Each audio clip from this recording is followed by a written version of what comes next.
तो बच्चों हम कर रहे थे पदार्थ के घटकों का पृथक्करण। तो आपको पहले 5 विधियां जो करवाई गई थी वो समझ आ गई होंगी। तो आज हम आगे की विधियां करेंगे। तो बच्चों अब हम आ जाते हैं छठे मेथड पे, 2 घुलनशील द्रवों के मिश्रण को अलग करना। पहले भी हमने ऐसा ही किया है पर वो अघुलनशील था बच्चे, और अब क्या है, घुलनशील द्रव है। दोनों में फर्क क्या है, जैसे वो तेल और पानी किया था वो अघुलनशील था, मतलब दोनों घुलते नहीं थे आपस में, तेल पानी में कभी भी नहीं घुलेगा। इसी तरह से यहाँ पे घुलनशील है, मतलब 2 द्रव जो आपस में मिल चुके हैं, घुल चुके हैं। जैसे अल्कोहल है वो पानी में घुल जाता है, एसीटोन है वो पानी में घुल जाता है, दोनों मिलके एक सार हो जाते हैं। तो इस तरह से 2 घुलनशील द्रव है, उनको हम कैसे अलग करोगे, इस विधि का नाम है बेटे आसवन विधि। तो इसमें क्या प्रक्रिया होती है मैं आपको बताती हूँ। जैसे हम इसमें एक फ्लास्क लेते हैं, इस तरह से मटकी के आकार का इस तरह से फ्लास्क होता है बेटे। इस फ्लास्क में हम जो भी 2 घुले हुए पदार्थ हैं उनको ले लेते हैं। मान लो मैंने ले लिया जल और एसीटोन। तो जल में क्या घुला हुआ है बच्चों, एसीटोन। अब हमने ये फ्लास्क जो लिया है, यहाँ पे हमने एक कॉर्क लगा दिया और उसके कॉर्क के मध्य में एक नली इस तरह से लगी हुई है।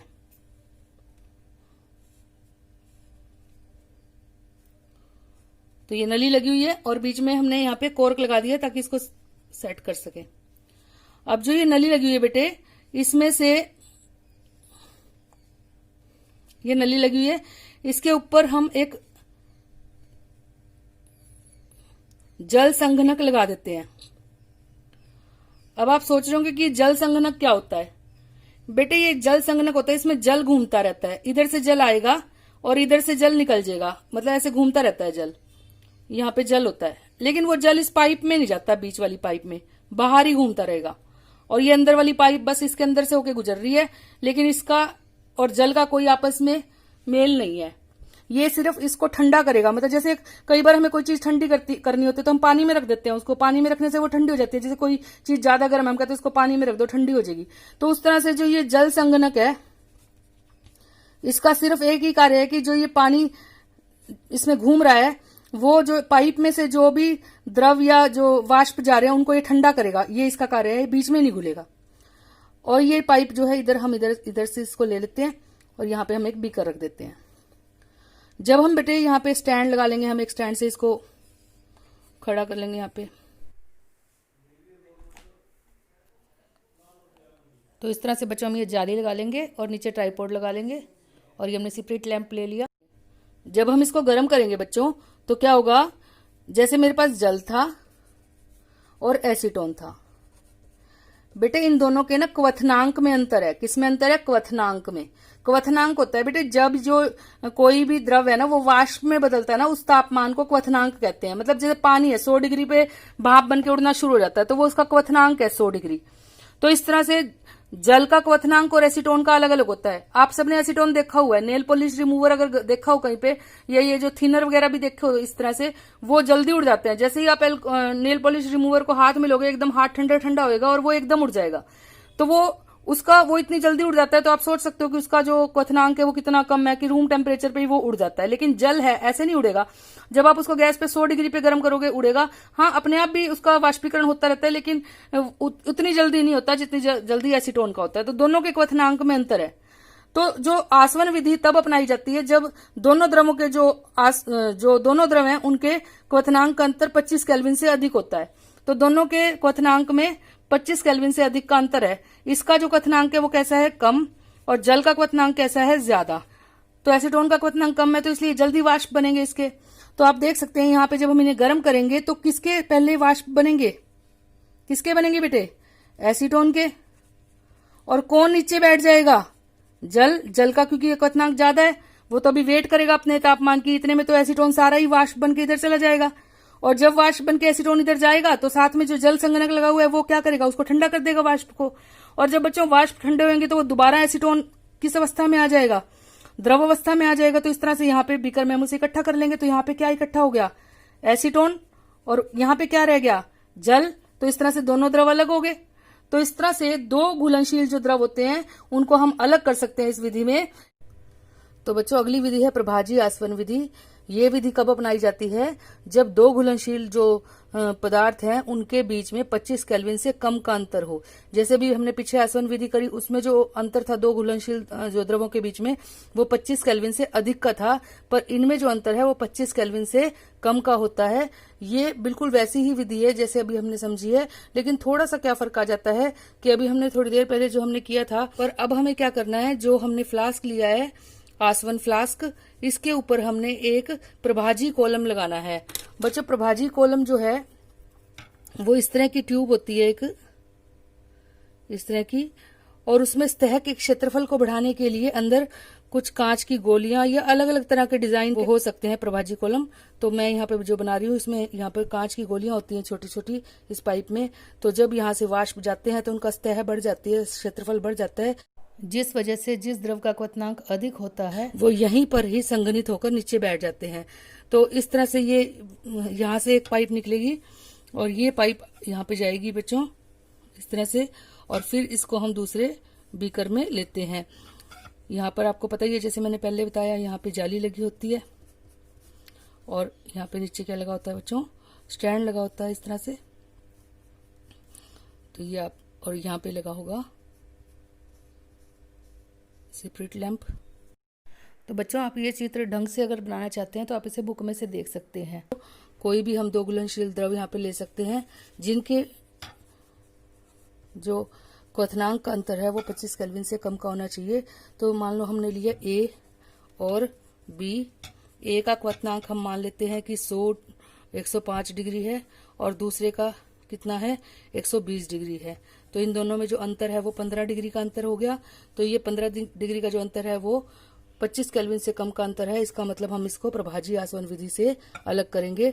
तो हम क्या करेंगे बच्चों, जैसे ही हम इसको गर्म करेंगे तो क्या होगा, पहले किसके क्वथनांक कम है, 105, तो इसका वजह से इसके पहले जो है वाष्प बनेंगे, और जब ये वाष्प ऊपर जाएंगे तो यहाँ पर थोड़े थोड़े वाष्प बी के भी बनने शुरू हो जाते हैं, क्योंकि दोनों में जो क्वथनांक का अंतर कम है। लेकिन यहाँ पर ये जो प्रभाजी कॉलम लगा हुआ है उसमें से क्या होगा, जो बी है तो वो जब जैसे ही वाष्प उसके ऊपर पहुंचेंगे वो वापस संघनित होकर नीचे गिर जाएंगे, लेकिन ए के वाष्प जो है वो ऊपर जाते रहेंगे क्योंकि उनका क्वथनांक कम है। और यहाँ से हम पहले किसको प्राप्त करेंगे, ए को प्राप्त करेंगे। और आपको यहाँ पे पता ही है, जैसे पहले लगा हुआ था जल संघनक है, इसमें से जल घूमता रहता है जो कि वाष्प को ठंडा कर देता है, और ए के वाष्प जो है वो द्रव में बनकर इधर आ जाते हैं। तो प्रभाजी आसवन विधि में क्या होता है, जब दो द्रवों के क्वथनांक का अंतर 25 केल्विन से कम हो तो वह यह विधि अपनाते हैं। इसमें प्रभाजी कॉलम लगाते हैं। ये जो प्रभाजी कॉलम लगाते हैं जो वाष्प को ठंडा होने के लिए सतह प्रदान करता है। जैसे मैंने आपको बताया, ये सतह को बढ़ा देता है, जिसकी वजह से जिसका तापमान कम होता है उसके तो जो वाष्प है वो इधर संघनित होकर आ जाते हैं, लेकिन जिसका क्वथनांक ज्यादा है वो यहीं पर ही नीचे गिर जाते हैं। तो इसको हम लिख देते हैं यहाँ पे, क्या है ये,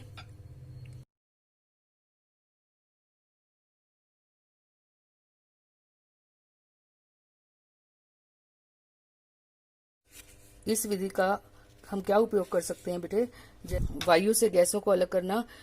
ये जो हमारी वायु है, आप सबको पता है, जो बच्चों वायु होती है, आप सब जानते हैं वायु, ये एक समांगी मिश्रण है। आप जैसे आपके चारों तरफ वायु है तो आपको सारी गैसें इकट्ठी ही एक साथ दिखाई देती हैं। अलग अलग गैसें अलग अलग रंगों से दिखाई नहीं देती, आपको सारी वायु एक समान नजर आती है। इसलिए एक समांगी मिश्रण है और ये कई गैसों का मिश्रण होता है। जो अलग अलग गैसें होती हैं, जैसे कि हमारी वायु में मेनली कौन सी गैस होती है जो सबसे अधिक मात्रा में पाई जाती है बच्चों, वो होती है नाइट्रोजन, उसके बाद ऑक्सीजन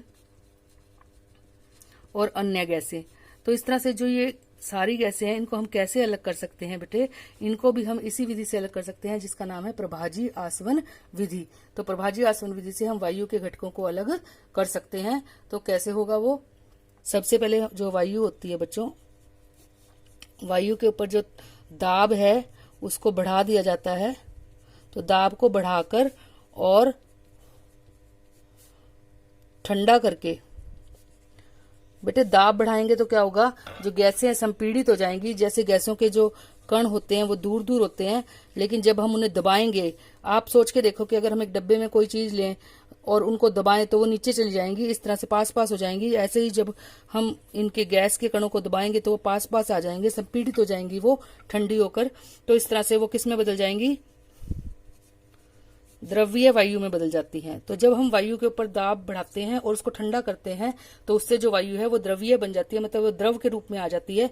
क्योंकि हमें पता है कि हम जो प्रभाजी आसवन विधि है वो द्रव पर अपना सकते हैं, गैस पर नहीं अपना सकते, इसलिए हमने उसे द्रव में बदल लिया। अब द्रव में अपनाने के बाद हम उस पर क्या करेंगे, उसे किसमें से गुजारेंगे बेटे, प्रभाजी कोलम, जो प्रभाजी आसवन कोलम होता है बच्चों, अब हम उस गैस को वहां से गुजारेंगे और उसमें क्या होगा, उसे वायु को हम धीरे धीरे क्या करेंगे, गर्म करेंगे। प्रभाजी आसवन कोलम में वायु को धीरे धीरे गर्म करेंगे, क्योंकि हमें पता है कि इनको क्वथनांक के अंतर के हिसाब से अलग कर सकते हैं। जिसका क्वथनांक कम होता है वो पहले मिलेगा, जिसका क्वथनांक ज्यादा होता है वो बाद में मिलेगा। तो इन्हें गर्म करेंगे तो अलग अलग वाष्प बन के ऊपर अलग अलग ऊंचाई पे पहुंचेंगी गैसें। तो अलग अलग ऊंचाई पे हमें अलग अलग गैसें प्राप्त हो जाएंगी। तो इस तरह से विभिन्न ऊंचाइयों पर हमें जो गैसें हैं उनका क्या हो जाएगा, पृथक्करण। तो विभिन्न ऊंचाइयों पर गैसों का पृथक्करण इस प्रकार से हो जाता है। तो इस तरह से पेपर में आ जाता है कि बच्चों कि वायु से आप गैसों को कैसे प्राप्त करोगे, तो आप इसको इस तरह से फ्लो चार्ट से शो कर सकते हैं। तो इसको आप नोट कर लेना। उसके बाद अगली और लास्ट जो विधि है पृथक्करण की बेटे वो है क्रिस्टलीकरण विधि। तो क्रिस्टलीकरण विधि जो होती है ये क्या होती है बेटे, क्रिस्टल शब्द से बना है शब्द क्रिस्टलीकरण। किस शब्द से बना है बेटे, क्रिस्टल। तो बच्चों क्रिस्टल जो होता है किसी भी पदार्थ का, किसी भी ठोस का सबसे शुद्ध रूप होता है। लेकिन ऐसा नहीं है कि सब ठोस के क्रिस्टल बनते हैं, कुछ के क्रिस्टल बनते हैं, कुछ के नहीं बनते हैं। तो जिन ठोस के क्रिस्टल बनते हैं उनको हम इस विधि से शुद्ध कर सकते हैं। तो जैसे हम यहाँ पे कॉपर सल्फेट का उदाहरण ले रहे हैं। क्रिस्टलीकरण विधि में होता क्या है बच्चों, तो सबसे पहले हम एक बीकर लेते हैं और उसमें जिस भी पदार्थ को शुद्ध करना होता है उसको हम पानी के अंदर घोल लेते हैं। तो हमने यहाँ पे पदार्थ को पानी के अंदर घोल लिया और घोलने के बाद हम उसे छान लेते हैं। फिल्टर पेपर से हम उसे छान लेंगे और छानने के बाद हम तो उसको हम एक चाइना डिश में डाल देंगे। कांच की एक सफेद रंग की कटोरी होती है, टाइप की होती है, उसमें हम उसको डाल देंगे और उसे हम फिर जाली लगा के हम उसे क्या करेंगे बेटे, गर्म करेंगे। तो इस तरह से हम यहाँ पे सेपरेट लैंप लगा लेंगे और इस तरह से इसको गर्म करेंगे। जब हम इसे गर्म करते हैं बच्चों, हमने इसे उबालना नहीं होता, पर हम इसे धीरे धीरे गर्म करते हैं। जब हम इसे गर्म करते हैं तो एक ऐसा तापमान आता है जब ये जो इसके अंदर ठोस घुला हुआ है उसके क्रिस्टल बनने शुरू हो जाते हैं। और क्रिस्टल बनने का पता करने के लिए हम क्या करते हैं, एक कांच की छड़ लेते हैं और उसको इसमें डुबोकर उस पर फूंक मार के देखते हैं। जब उसपे पाउडर सा बनने लगता है तब वो क्रिस्टल बनने शुरू हो जाते हैं। तब हम क्या करते हैं, इसको जो फ्लेम है इसको बंद कर देते हैं और इस चाइना डिश को एक बीकर के ऊपर ठंडा होने के लिए, पानी के बीकर के ऊपर ठंडा होने के लिए रख देते हैं। तो क्या होता है, जो भी पदार्थ हमने लिया है उसके क्रिस्टल नीचे बन के चिप इस तरह से नीचे तली में इकट्ठे हो जाते हैं बनके, और ऊपर द्रव रह जाता है। तो इस तरह से हमें क्रिस्टल ठोस रूप में प्राप्त हो जाते हैं। तो ऐसा होता है इस विधि में। पर हम इसकी बहुत ज्यादा डिटेल में नहीं जाना है, पर मैंने आपको समझा दिया ताकि आपके मन में कोई प्रश्न न रहे कि इस विधि में होता किस तरह से है। हमें सिर्फ इसके क्या करने हैं, उदाहरण करने हैं कि कॉपर सल्फेट को हम कैसे शुद्ध कर सकते हैं। तो इस तरह से मैंने यहाँ लिखा है, इसको आप नोट कर लेना कि किसी अशुद्ध नमूने के क्रिस्टल कैसे बनाएंगे, कैसे हम उसे शुद्ध करेंगे। तो इसके उदाहरण जैसे समुद्री जल से नमक को भी हम इस तरीके से अलग कर सकते हैं, अशुद्ध फैक्ट्री को भी हम इस तरह से शुद्ध कर सकते हैं। तो बच्चों ये था कि कैसे हम पदार्थों को शुद्धिकरण करते हैं, कैसे हम उनको दो पदार्थों के मिश्रण को पृथक करते हैं। अब उसके बाद है बच्चों भौतिक एवं रासायनिक परिवर्तन। तो ये हमारा अगला टॉपिक है, भौतिक एवं रासायनिक परिवर्तन। तो आपको पता होना चाहिए भौतिक और रासायनिक परिवर्तन क्या होते हैं। बेटे जब किसी भी पदार्थ का संगठन जैसा होता है और परिवर्तन के बाद भी वैसा ही रहता है तो उसको बोलते हैं भौतिक परिवर्तन। जैसे बेटे आपने एक कागज का टुकड़ा लिया और आपने एक कागज का टुकड़ा लिया, उसको आपने फिर काट दिया, आधा कर दिया, उसको और टुकड़े कर दिए, उसके और टुकड़े कर दिए, आप उसको फाड़ते चले गए या काटते चले गए, तो लास्ट में जो छोटे छोटे टुकड़े भी बचेंगे आप उनको कागज ही बोलोगे ना कि वो है तो वो कागज के ही टुकड़े। तो उस तरह से वहां पे उनका भौतिक परिवर्तन हुआ है उनमें, क्योंकि उनका जो रासायनिक जो संगठन था वो वैसे का वैसा है, सिर्फ उसकी जो रंग रूप आदि इनमें परिवर्तन आया है। तो ये भौतिक परिवर्तन होंगे। लेकिन अगर बच्चों आप इस कागज को जला दो तो क्या होगा, अगर आप उस कागज को जलाओगे तो वो क्या होगा, राख बन जाएगा और इस तरह से वो बिल्कुल नष्ट हो जाएगा। वहां पे वो कोयले में बदल गया, कार्बन में बदल गया, तब वो जो परिवर्तन है वो रासायनिक परिवर्तन है, क्योंकि वहां पे उसका जो है संगठन बदल गया। तो जब किसी परिवर्तन में उसका संगठन बदल जाता है तो उसको बोलते हैं रासायनिक परिवर्तन, और जब उसका जो संगठन है वो समान रहता है तो उसको बोलते हैं भौतिक परिवर्तन। तो हम यहाँ से देख सकते हैं भौतिक परिवर्तन वह परिवर्तन जिसमें पदार्थ का संगठन नहीं बदलता, जैसे कागज का फटना, और रासायनिक परिवर्तन वह परिवर्तन जिसमें पदार्थ का संगठन बदल जाता है, जैसे कागज का जलना। तो इसमें जो ये है भौतिक और रासायनिक परिवर्तन, इसके प्रश्न भी हैं जो कि जिनमें हमें ये बताना है कि ये परिवर्तन भौतिक है या रासायनिक।